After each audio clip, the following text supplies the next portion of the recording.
Hello and welcome to the Whoniverse. Now today is a very special day as it's the anniversary of Doctor Who's first episode, An Unearthly Child, which was broadcast on BBC One at 5:16 p.m.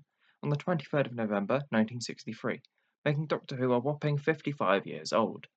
Last year, I did a video titled 54 Facts You May Not Know About Doctor Who. If you want to check that out, then there's a link in the description and at the end of the video.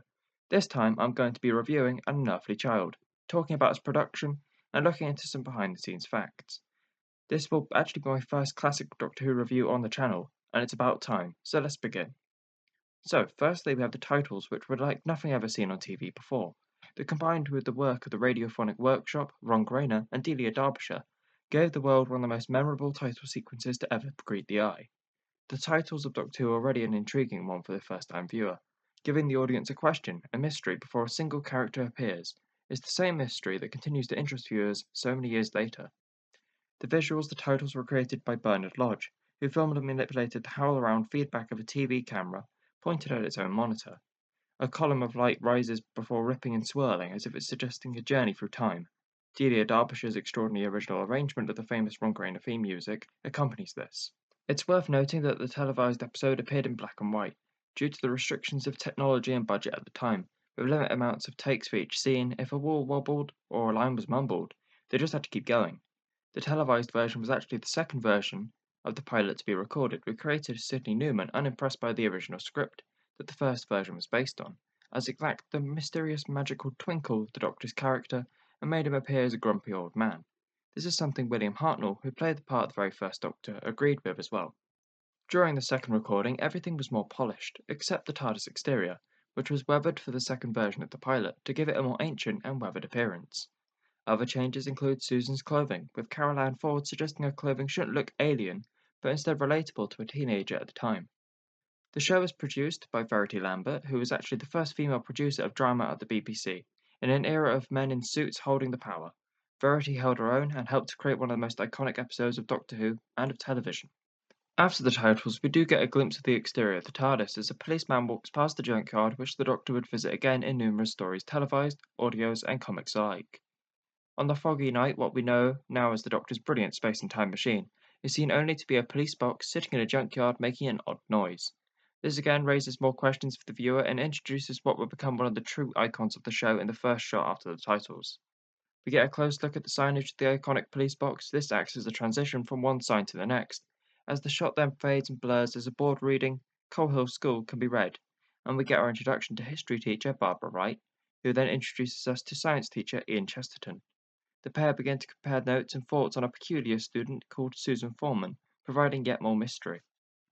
Since classic stories were mostly broadcast in numerous parts to create a larger story, I always saw the first episode to establish mysteries or a threat, much like the first 5 or 15 minutes of a modern episode.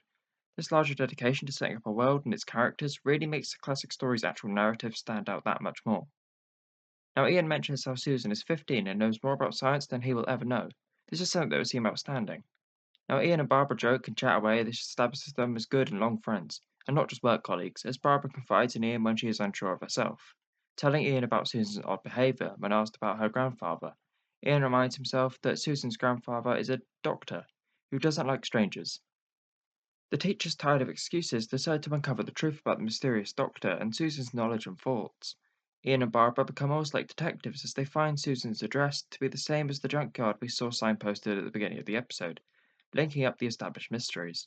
Ian and Barbara's dialogue is really well written, it flows clearly and even today doesn't feel overly out of place. The characters' personalities are even laid out clearly, with Ian being smart but slightly blunt in his choice of words, and often trying to crack a joke where he can, while Barbara remains serious and inquisitive throughout.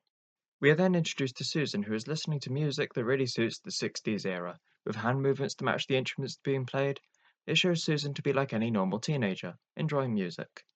Ian and Barbara provide her with a book on the French Revolution she asks for, and begins to quiz her on her home address. After this, Susan appears more odd, saying she likes to walk home in the dark as it's more mysterious. This makes Susan appear unconsciously strange to many viewers, as humans have always had an irrational fear of the dark, trying not to dwell on the mystery of it, instead trying to get past it. As Ian and Barbara leave the school with Susan in a classroom unsupervised, as she begins to read the book with a subtle score which seems curious and alien at the same time, as Susan opens it to the first page, shocked she utters, "That's not right." Now, Barbara already said Susan's knowledge of history was great, Ian even chirping in saying she might rewrite the book as a joke. Strangely, Susan finds something wrong with the book. Now, I'm assuming this is to do with inaccurate records of history. However, since Susan's only opened a few pages, it would be most likely a copyright and publishing page, or even the contents page Susan would be gazing at. Just something I've noticed. In the next scene, Ian and Barbara arrive at the entrance to the junkyard on Totter's Lane, with Barbara saying, well, she doesn't seem to have arrived yet. Which, when you think about it, isn't exactly surprising, with the pair in a car, which does go quite a bit faster than someone who's walking, especially if they enjoy walking in the dark. Ian and Barbara continue to talk about Susan and what makes her such a mystery, with thoughts on how she doesn't know how many shillings make a pound, instead saying that they use a decimal system, and how we haven't started using it yet. Both this and her thoughts on the book about the French Revolution provide us with our first hints of time travel and her knowledge of it. As Susan arrives, she checks she isn't being followed and heads inside the junkyard, soon followed by the teachers, who begin calling her name as they wander around random pieces of metalwork and discarded furniture. They then find the police box. They find it odd how the police box isn't on the street and are surprised by its faint vibrations, bearing in mind it should just be a wooden box. Ian continues by walking around the entirety of the box, checking to see if it's been wired up to anything. This also provides us with the illusion that the TARDIS is famous for to work to a higher effect, as Ian has provided the police box isn't connected to a larger room. Ian and Barbara then run and hide almost like school children hiding from a teacher in a strange form of irony, as the Doctor appears for the first time 12 minutes into the episode. His presence is eccentric, with his long cloak, and his persona is almost patronizing, as Ian and Barbara believe Susan to be inside the police box, only for the Doctor to deny it, smiling away, playing the fool like his next incarnation would go on to do somewhat more. This is a character of numerous layers, much like the actor who played him. William Hartnell was a man of the time who feared being typecast and wanted to be more intriguing and child-friendly characters. The part of Doctor Who seemed to be an interesting choice, but one that would pay off greatly. Now, Ian and Barbara then hear Susan's voice once more and bundle past the Doctor into the police box, which is revealed to be big on the inside. The interior was a brilliant design. This is as memorable as ever, with the central column surrounded by a hexagonal surface which appears white in colour, but is in fact painted a turquoise colour to prevent the effect of overexposure on camera by the studio lights. The surface is covered in dials and switches, the walls made of circular roundels, and the set was full of odd furniture and even brass columns by the door. The doors themselves don't feature the original police box doors, however in the original pilot recording, they could be seen. The interior set was often dismantled and moved around, creating inconsistencies from episode to episode. When inside the TARDIS, the teachers question the Doctor on how such a large room can fit into a box so small, with the Doctor trying to brush off the question and then comparing it to how the television works. At this early stage in the Doctor's life, maybe he doesn't even know how it works. Then again, he isn't willing to discuss the advancements of a civilization with strangers. The Doctor then tries to find a switch from the controls. Whether this was William Hartnell himself trying to find a desired switch, as his dedication to the role allowed him to realize that each switch had to do one thing only, and to be used for the same action on multiple occasions, so the ship could be piloted in a way that children could reference and understand. This is true of the modern series, with the modern interiors using one central lever as a way of making the TARDIS dematerialize into the time vortex. The Doctor as a character may have had difficulty finding the correct switch due to the Doctor not owning the ship long and struggling to realize how to operate its already faulty controls. Susan goes on to reveal the ship's name is TARDIS, which stands for Time and Relative Dimension in Space, and claims she invented the initials.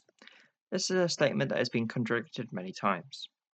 Now Ian goes to leave the TARDIS only to find the doors locked. He goes to try switches on the controls but is unsuccessful. The Doctor claimed to be exiled from his planet, and Time decides that he and Susan can't let them leave.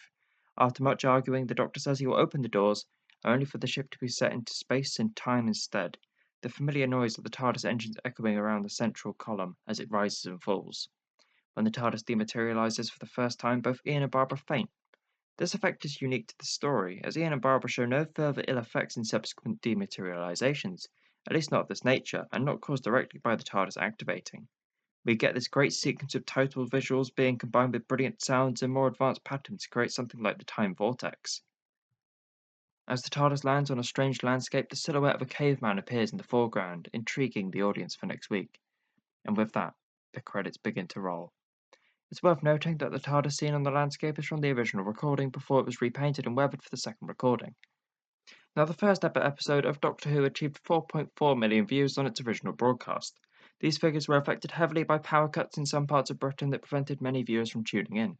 Another reason views weren't as high was the fact that news programs were covering the events which saw America's president at the time, JFK, assassinated.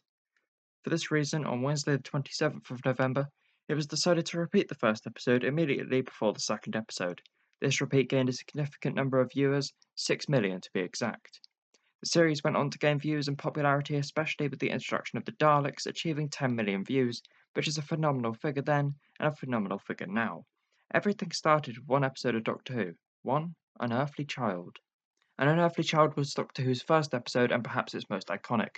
It began as a mild curiosity in a junkyard and turned into a great spirit of adventure, lasting 55 years and continuing to this day, with groundbreaking work in all departments. A world without Doctor Who would be a worse one, and I think it's made the landscape of television much greater. As an episode, there are of course mistakes and continuity errors, but at the time when you were only allowed 4 edits, had to use a pokey studio, and had a show that really shouldn't work, I think a few mistakes is nothing compared to the greatness of what Doctor Who has achieved. The adventure in time and space started with the episode and will always be remembered for that. Thank you very much for watching. I hope you enjoyed this video taking a look back at the very first episode of Doctor Who. If you like this video, give it a like, comment below and subscribe for more. And if you want to know more about the first incarnation of the Doctor, then check out this video I made called Who is the First Doctor? And be sure to give Clayton Hickman a follow on Twitter at Clayton Hickman for his brilliant photo colorizations used in this video. Thanks again, and I'll see you next time. Bye bye.